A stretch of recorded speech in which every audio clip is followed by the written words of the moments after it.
नमस्कार दोस्तों, स्वागत है आप सभी का जेएसएससी जेपीएससी फॉलोअप में। आज हम लोग एक नया सेशन लेकर आए हैं जिसमें साप्ताहिक करंट अफेयर्स रहेगा। आज हम लोग देखेंगे वीकली करंट अफेयर्स यानी 1 जनवरी 2025 से लेकर 8 जनवरी 2025 तक। और वीकली अगर हम लोग करंट अफेयर्स करेंगे तो ऐसे में आप लोगों के लिए रिवीजन करना भी ईजी हो जाए। और झारखंड के कोई भी एग्जाम के लिए करंट अफेयर्स तो चाहिए ही, और झारखंड का करंट अफेयर्स हम लोग वीकली करेंगे। कोशिश करूंगी मैं डेली वाला भी करने का, तो इससे क्या होगा, आप लोगों का करंट अफेयर्स बिल्कुल कंप्लीट हो जाएगा, ताकि जेएसएससी जेपीएससी या जो भी अपकमिंग एग्जाम्स हैं उसमें ये बहुत ही मददगार साबित होगा आप लोगों के लिए। चलिए आज का सेशन शुरू करते हैं। आज का पहला सवाल है, वन सर्वेक्षण रिपोर्ट 2023 के अनुसार झारखंड के कितने प्रतिशत क्षेत्र में वन है? ऑप्शन नंबर ए 29.81% क्षेत्र में वन है झारखंड में। अगला सवाल है, वन सर्वेक्षण रिपोर्ट 2021-2023 के अनुसार झारखंड में कितने प्रतिशत वनों में वृद्धि हुई है? यहाँ पे 4 ऑप्शन दिए हुए हैं। इसमें से हमारा option number B correct answer है। 0.5% की वृद्धि पाई गई है वन सर्वेक्षण रिपोर्ट 2021-23 के अनुसार झारखंड में वनों में वृद्धि। अगला सवाल है, प्रसिद्ध कलाकार गोविंद शरण जिनका हाल ही में निधन हो गया, किस भाषा के गायक एवं लोक कलाकार थे? ये नागपुरी भाषा के प्रसिद्ध गायक एवं लोक कलाकार थे और गोविंद शरण जी लोहरदगा जिला के रहने वाले थे। इनको नागपुरी भाषा का राग सम्राट भी कहा जाता है। ये हो सकता है आप लोगों के आने वाले एग्जाम में पूछे, जिनका भी नागपुरी भाषा होगा जेएसएससी या जेपीएससी में। अगला सवाल देखते हैं। अगला सवाल है, झारखंड के किस महान हॉकी खिलाड़ी का जयंती 3 जनवरी को मनाया गया? तो यहाँ पे आप लोग फोटो देखते ही समझ गए होंगे, जयपाल सिंह मुंडा जी का है।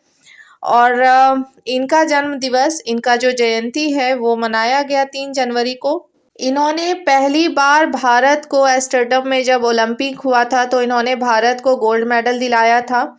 और इनका जन्म खूंटी के टकरा में हुआ था। अच्छा, इन्होंने 1950 में झारखंड पार्टी का भी गठन किया था। अगला सवाल की तरफ चलते हैं। अगला सवाल है, हाल ही में दिल्ली में संपन्न हुई 9वीं राष्ट्रीय लॉन बॉल प्रतियोगिता में झारखंड को कितने पदक की प्राप्ति हुई है? तो दिल्ली में जो 9th national lawn ball competition हुआ उसमें झारखंड को टोटल 10 पदक मिले हैं। 10 पदक में 4 गोल्ड मेडल मिले हैं, 5 सिल्वर पदक मिले हैं और 1 ब्रोंज मिला है, यानी कुल 10 मिले हैं। इसमें झारखंड चैंपियन बना। देखते हैं अगला सवाल। अगला सवाल है, रांची जिला के रहने वाले शिवम कुमार को हाल ही में वीरता पदक से किसके द्वारा सम्मानित किया गया? इनको अमित शाह के द्वारा, गृह मंत्री हैं अभी अमित शाह, उनके द्वारा राष्ट्रपति वीरता पदक से सम्मानित किया गया। यहाँ पे ध्यान देने वाली चीज़ ये है कि राष्ट्रपति वीरता पदक से सम्मानित किया गया, तो इनको राष्ट्रपति ने नहीं किया है, द्रौपदी मुर्मू ने नहीं किया, इनको अमित शाह ने सम्मानित किया है। और राष्ट्रपति के हस्ताक्षर वाला प्रशस्ति पत्र प्रदान किया जाता है। इन्होंने 2022 में भी 2 नक्सलियों को मार गिराया था। अगला सवाल देखते हैं। अगला सवाल है, किस देश में फंसे झारखंड के 11 श्रमिकों को हाल ही में वापस लाया गया? तो झारखंड के जो मुख्यमंत्री हैं उन्होंने 11 श्रमिकों को वापस लाया। वो लोग कैमरून में फंसे हुए थे और वहां से उन्हें सकुशल वापस लाया गया। और कैमरून कहाँ है? कैमरून अफ्रीका महादेश में है। अगला सवाल देखते हैं। मैया सम्मान योजना की शुरुआत कब की गई? हम सभी जानते हैं झारखंड में अभी सबसे ज़्यादा चर्चित योजना है मैया सम्मान योजना, जिसके तहत 18 से लेकर 50 साल तक के उम्र की महिलाओं को 2500 रुपये सम्मान राशि दी जाती है। पहले ये राशि 1000 थी, लेकिन जब वापस से जेएमएम की गवर्नमेंट बन गई तो उन्होंने ऐलान किया कि हम 2500 रुपये देंगे। और इसके तहत वो 2500 रुपये देना शुरू किए। जुलाई 2024 से इस सम्मान योजना की शुरुआत की गई। सवाल देखते हैं, 12 जनवरी से झारखंड के किस शहर में वीमेंस हॉकी इंडिया लीग का आयोजन होने वाला है? तो ये जो वीमेंस हॉकी इंडिया लीग का आयोजन होने वाला है, ये रांची शहर में होने वाला है झारखंड के, और जयपाल सिंह मुंडा स्टेडियम में होने वाला है, और इसमें 4 महिला टीम भाग लेने वाली है। अगला सवाल देखते हैं, हाल ही में नीलाम किए गए रामतीर्थ मठ मैदान कहाँ है? रामतीर्थ मठ मैदान की नीलामी की गई है अभी, और ये जगन्नाथपुर प्रखंड में है, रांची के जगन्नाथपुर प्रखंड में। अगला सवाल देखते हैं, अगला सवाल है, 3 दिवसीय पिकल बॉल टूर्नामेंट जिसका आयोजन भुवनेश्वर में किया गया, में झारखंड के खिलाड़ियों ने कितने पदक जीते? तो भुवनेश्वर में जो 3 डेज का जो पिकल बॉल टूर्नामेंट अभी हुआ था, उसमें झारखंड के खिलाड़ियों ने भाग लिए थे, जिसमें उन्होंने कुल 8 पदक जीते हैं। याद रखिएगा, पिकल बॉल टूर्नामेंट भुवनेश्वर में हुआ था, उसमें उन्होंने 8 पदक जीते हैं। लेकिन दिल्ली में जो लॉन बॉल कंपटीशन हुआ था, उसमें झारखंड ने कुल 10 पदक जीते हैं। इस डिफरेंस को आप लोग ध्यान रखिएगा। अगला सवाल है, पतरातू प्लांट जो कि जनवरी के अंतिम माह से उत्पादन शुरू करने वाला है, में केंद्र सरकार की कितनी हिस्सेदारी होगी? 15% जो है हिस्सेदारी वो केंद्र सरकार की रहेगी, और बाकी का जो 85% की हिस्सेदारी है वो राज्य सरकार की रहेगी, यानी option number B is the correct answer. अगला सवाल है, कोल इंडिया लिमिटेड के अंदर सीसीएल द्वारा झारखंड के किस किस जिले में प्रोजेक्ट का कार्य किया जा रहा है? तो जो चतरा है, चतरा के पिपरवार में बन रहा है 20 मेगावाट का सोलर प्रोजेक्ट पे काम कर रहा है सीसीएल, जो कि 135 करोड़ की लागत से बन रहा है। और गिरिडीह में 4 मेगावाट सोलर प्रोजेक्ट का काम चल रहा है, जो कि 4 करोड़ के लागत से बन रहा है, और ये दोनों कार्य सीसीएल के द्वारा किया जा रहा है, यानी चतरा के पिपरवार और गिरिडीह, ऑप्शन नंबर सी। अगला सवाल है, गरीबी रेखा से नीचे जीवन यापन करने वाले बुजुर्गों के लिए तीर्थ यात्रा करने वाली झारखंड सरकार की कौन सी योजना है? मुख्यमंत्री ने झारखंड सरकार के मुख्यमंत्री ने एक योजना निकाली है, जो गरीबी रेखा के नीचे जो जीवन यापन कर रहे हैं, वैसे बुजुर्ग जो कि कभी तीर्थ यात्रा पे नहीं जा सकते हैं, उनके पास इतने पैसे नहीं होते हैं कि वो घूम फिर पाए, तीर्थ यात्रा पे जा पाए, इसके लिए इन्होंने एक योजना निकाली है, मुख्यमंत्री तीर्थ दर्शन योजना। इसके तहत ये जितने भी बुजुर्ग हैं उनको मथुरा, वृंदावन। अगला सवाल है, झारखंड के किस महिला हॉकी खिलाड़ी को अर्जुन अवार्ड 2024 के लिए चुना गया? आप लोग फोटो देख के समझ ही गए होंगे कि सलीमा टेटे को अर्जुन अवार्ड 2024 के लिए चुना गया। ये महिला हॉकी खिलाड़ी टीम की कैप्टन रह चुकी हैं, और इनको अर्जुन अवार्ड 2024 दिया जाएगा। अगला सवाल है, आदिवासी टूल के जरिए किस भाषा को हिंदी और अंग्रेजी में ट्रांसलेट किया जाए? मैं आपको बता दूं कि आदिवासी टूल के जरिए और भी भाषाओं को ट्रांसलेट किया जा रहा है, लेकिन यहाँ पर बात हो रही है हाल ही में किस क्षेत्रीय भाषा को ट्रांसलेशन किया जाना शुरू किया है आदिवासी टूल के जरिए? तो वो मुंडारी भाषा है। मुंडारी भाषा को डॉक्टर रामदयाल मुंडा जनजातीय शोध संस्थान जो मोहराबादी रांची में है, उसमें मुंडारी भाषा को आदिवासी टूल के जरिए हिंदी और अंग्रेजी में ट्रांसलेट किया जाएगा, ताकि समझना इजी हो जाए। अगला सवाल है, खरसावां गोलीकांड की घटना कब घटित हुई थी?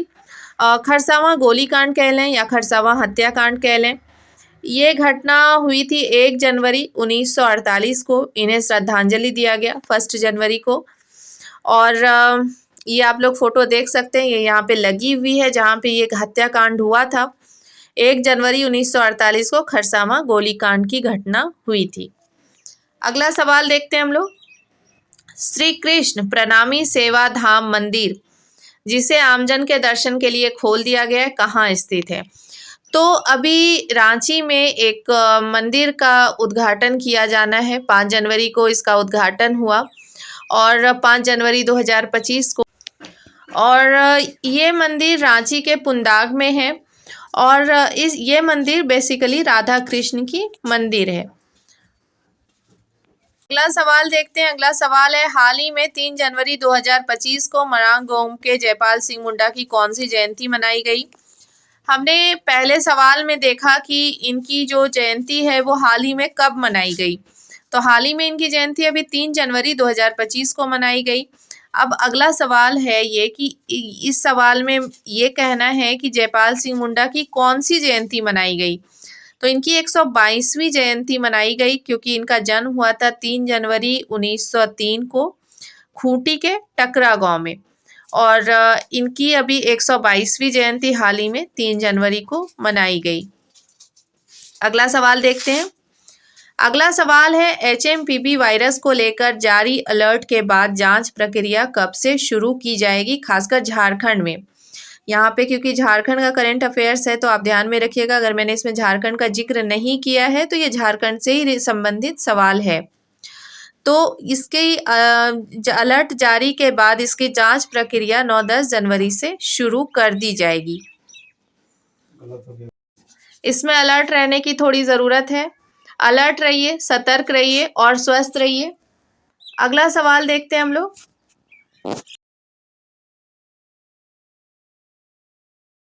अगला सवाल है, इस वर्ष झारखंड की झांकी का गणतंत्र दिवस 2025 में थीम क्या होगा?